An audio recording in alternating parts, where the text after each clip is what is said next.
There's a weed that produces more oil than olives, soybeans, and sunflowers combined. It grows in the worst soil imaginable, requires no fertilizer, no pesticides, and no irrigation. 1 acre can yield over 200 gallons of high-quality cooking oil while improving the soil for future crops. This plant was a staple oil crop for thousands of years, feeding entire civilizations with abundant, nutritious oil.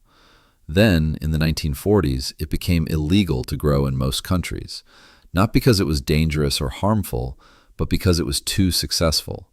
The petroleum industry realized that if people could grow their own cooking oil more efficiently than any commercial crop, the demand for petroleum-based products would collapse. So they lobbied governments worldwide to classify these oil-producing plants as noxious weeds and ban their cultivation. Today, you can be fined or imprisoned for growing what your great-grandparents considered essential food crops. The plant that could solve cooking oil shortages and make families food independent was erased from agriculture and criminalized to protect petroleum profits. Welcome to where we uncover the crops they made illegal because they worked too well. If this is your first time here, subscribe and hit the bell, because what I'm about to show you could make you completely oil independent using plants that grow like weeds. This is knowledge that fed empires for millennia, then vanished because it threatened the wrong industries. The plant I'm talking about is Camelina sativa, also known as false flax or gold of pleasure. To most people today, it looks like just another roadside weed. But this humble plant contains more oil per seed than any commercial oil crop currently grown. The seeds are 40 to 45% oil by weight, compared to soybeans at 18% and sunflowers at 35%. But oil content is just the beginning. Camelina produces massive seed yields on marginal land that won't support other crops.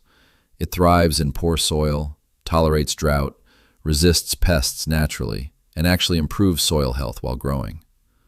1 acre of camelina can produce 800 to 1,200 pounds of seeds, yielding 200 to 300 gallons of oil. That's more oil per acre than any other crop on Earth. The oil itself is nutritionally superior to most commercial cooking oils. It's rich in omega-3 fatty acids, vitamin E, and antioxidants that are destroyed in processed oils. Camelina oil has a high smoke point, making it perfect for cooking, and it stores for years without refrigeration. It's everything you want in a cooking oil, produced by a plant that grows like a weed. For thousands of years, camelina was a primary oil crop across Europe, Asia, and North America. Archaeological evidence shows camelina cultivation dating back over 4,000 years. Ancient civilizations built their cooking oil supplies around this reliable, productive plant that could grow in conditions where other crops failed. Medieval European farmers grew camelina as their main source of cooking oil. It was so important that agricultural texts from the period detail specific cultivation techniques for maximizing oil production. Camelina oil lit lamps, cooked food, and provided essential nutrition for entire populations. The plant was so valuable, it was often used as currency in trade agreements. Native American tribes cultivated camelina across the Great Plains, using the oil for cooking, medicine, and preserving food. The plant was perfectly adapted to prairie conditions, producing abundant oil harvests even during drought years when other crops failed. Indigenous peoples developed sophisticated processing techniques that extracted maximum oil from the tiny seeds. Russian and Scandinavian cultures made camelina their primary oil crop because it could grow in harsh northern climates where other oil plants couldn't survive. The plant's cold tolerance and short growing season made it ideal for regions with challenging agricultural conditions. Camelina oil sustained northern populations through long winters when other food sources were scarce. But camelina wasn't the only oil-producing plant that was systematically eliminated. Dozens of oil-rich weeds were once cultivated as essential food crops. Wild mustard produces oil-rich seeds and grows aggressively in disturbed soil. Pennycress yields high-quality oil and thrives in conditions that kill other plants. Shepherd's purse produces edible oil and grows virtually everywhere without human intervention. These plants shared common characteristics that made them perfect oil crops. They grew rapidly in poor soil, required no inputs, resisted pests and diseases naturally, and produced abundant oil-rich seeds.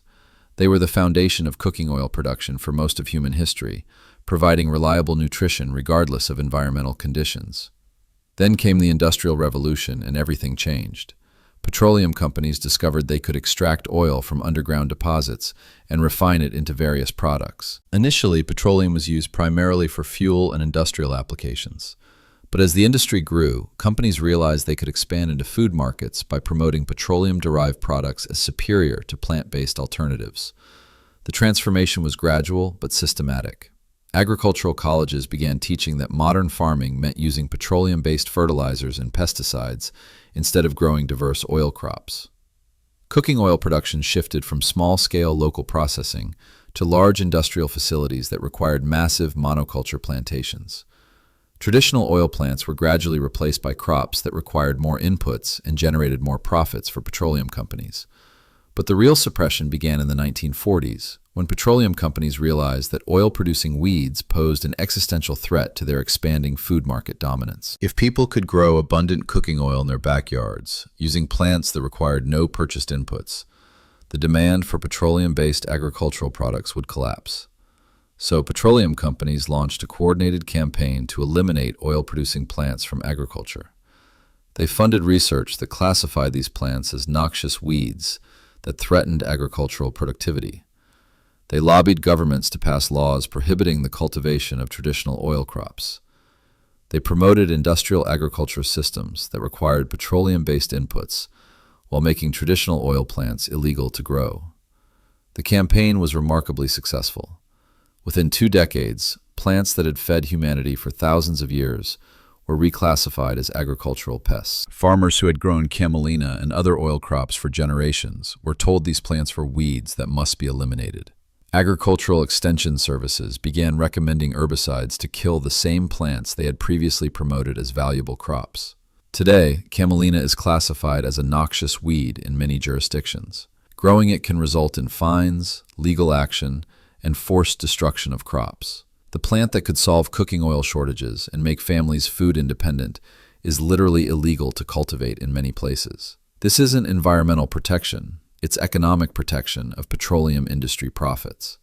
But the suppression goes deeper than just legal prohibition. Agricultural education completely eliminated traditional oil crops from curricula. Farming magazines stopped mentioning oil-producing weeds except as pests to be controlled. Seed companies stopped selling traditional oil crop varieties, making them nearly impossible to obtain legally. The knowledge of how to grow, harvest, and process these oil crops was systematically erased from agricultural practice. Techniques that had sustained civilizations for millennia were lost in just 2 generations. Families that had produced their own cooking oil for centuries became dependent on industrial oil production controlled by petroleum companies. But the plants didn't disappear just because they were made illegal.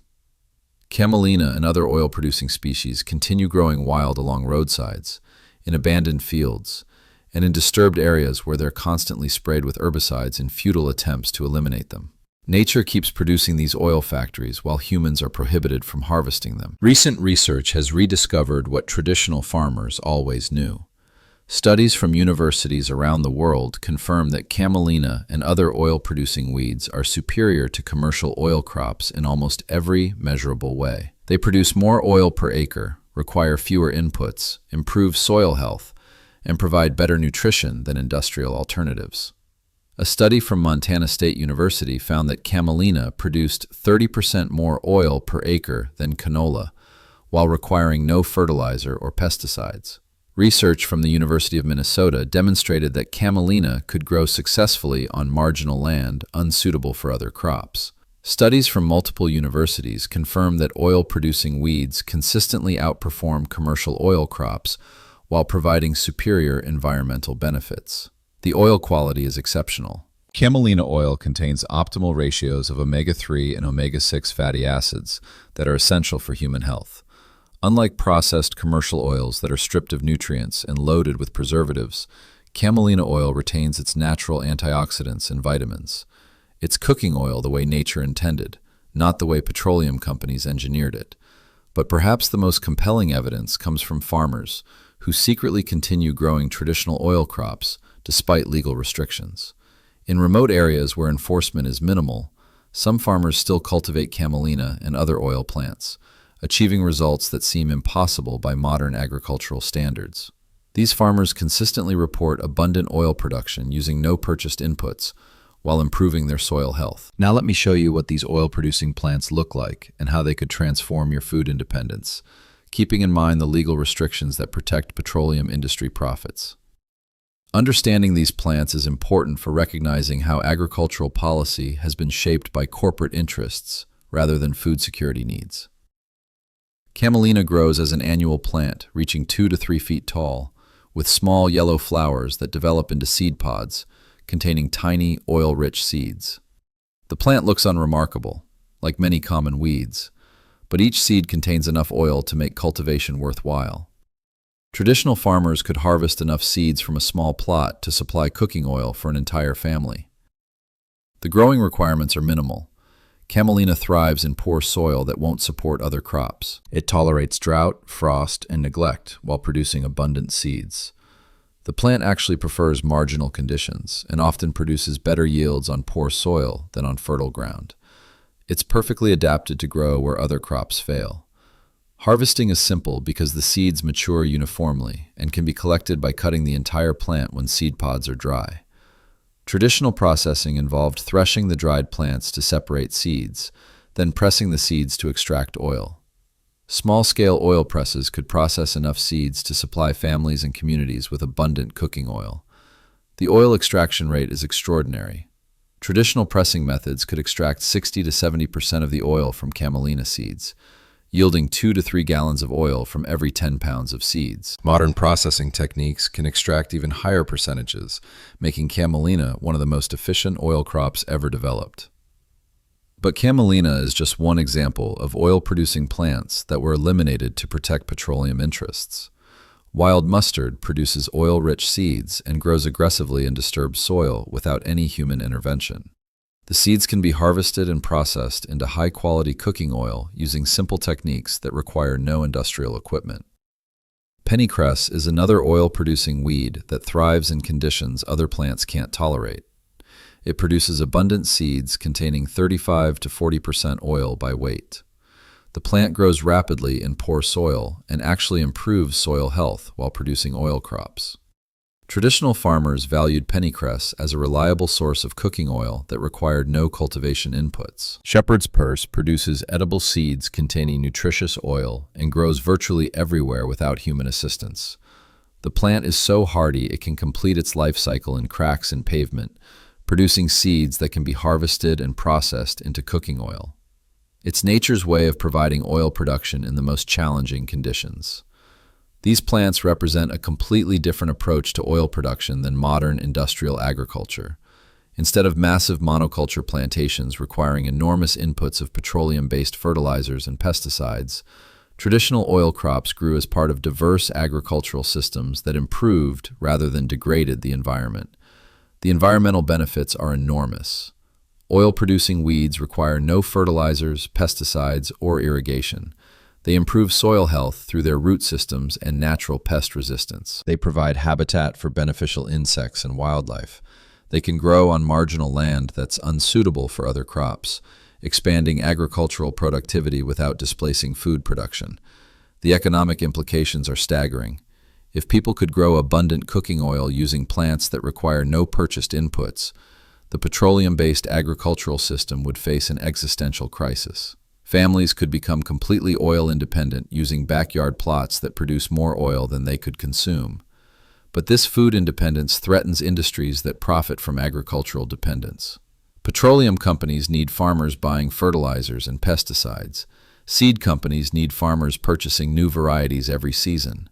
Food processing companies need control over oil production and distribution. Oil-producing weeds threaten all of these business models by making oil production too easy and too independent. So the plants remain illegal in many places, classified as noxious weeds that must be eliminated rather than valuable crops that could solve food security challenges.